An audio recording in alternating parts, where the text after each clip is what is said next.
क्या हम दोनों घुटने एक साथ बदलवाने चाहिए या एक समय पे एक ही घुटना बदलवाना चाहिए? अगर पेशेंट फिट है और दोनों घुटने सामान्य रूप से खराब है, we advise to get both the knee replaced at the same time.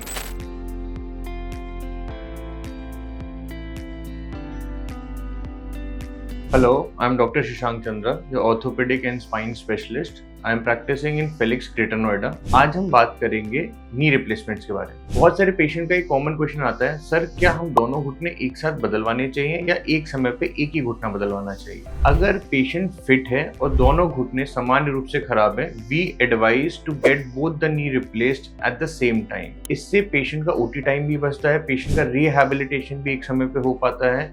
हम एक ही घुटना तब बदलते हैं जब सेकंड घुटना पूरा परफेक्ट होता है और उसको रिप्लेसमेंट की ज़रूरत नहीं होती है। Like in some kind of injury, patient को पहले ट्रॉमा रहा हो, एक नी जल्दी खराब हो जाए, उस कंडीशन में हम एक घुटना बदलते हैं। अधिकतर नहीं तो डबल दोनों घुटना साथ में बदलवाना बेटर रहता है। आजकल ओपीडी में नए पेशेंट जो आते हैं वो शोल्डर के पेन को भी लेके बहुत आते हैं। Most of the patients are the middle age group patient, जिन लोगों को कंधे में हाथ उठाने में दर्द रहता है, हाथ घुमाने में दर्द रहता है, कपड़े पहनने में दर्द रहता है। मैक्सिमम टाइम ये सारे पेशेंट रोटेटर कफ टीयर्स या फिर रोटेटर कफ आर्थोपैथी के पेशेंट होते हैं, जो कि समय के साथ में कंधे के अराउंड के धागे घिसने लग जाते हैं, जिनको प्रॉपर एवेल्युएट करना, डायग्नोसिस बनाना और किसी किसी केस में सर्जरी के जरिए, आर्थ्रोस्कोपिक सर्जरी के जरिए हमें उसे बनाना जरूरी होता है। मोस्ट कॉमन पेशेंट्स जो ओपीडीज में आते हैं, लोअर बैक पेन, और सब लोगों की कंप्लेन रहती है, सर हमारे कमर का दर्द पैरों तक जाता है। ये दर्द अधिकतर रूप में डिस्क का पेन होता है, जिसको मोस्ट कॉमन टर्म शाटिका कहते हैं। Sciatica can happen at any age in any patient, male female, और ये कभी भी हो सकता है। यूजुअली आगे झुकना, वेट लिफ्ट करना या फिर जिम में या फिर किसी कारण से बैक के ऊपर गिरने की वजह से हो सकता है। इसमें एक शूटिंग पेन किसी भी एक साइड ऑफ लेग तक, एंकल तक या टोस तक जाता है। कुछ पेशेंट्स इस कंडीशन में हमारे पास आते हैं कि वो वेट भी नहीं डाल पाते हैं, ना कि वो चल पाते हैं।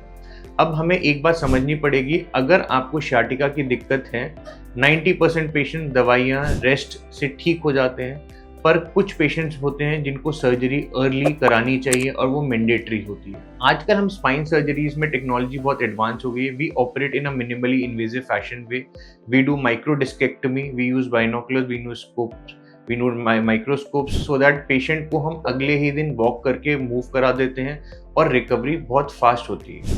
3 इंपॉर्टेंट सिम्टम जो मैं हर स्पाइन के पेशेंट को बोलता हूँ, आपको याद रखने हैं कि अगर आपको अपने पैरों में वीकनेस लग रही है, अपने ब्लैडर बाउल पे कंट्रोल नहीं लग रहा है, या फिर चलने की दूरी आपकी 500 मीटर से कम आ रही है दवाइयों के बाद, तो यू आर अ कैंडिडेट जिसको जल्दी से जल्दी एक MRI करा के एवेल्युएट करना चाहिए और आपको सर्जरी के लिए प्लान करना चाहिए। अब इस कंडीशन में पेशेंट हमको 2 दिन के लिए हम एडमिट करते हैं।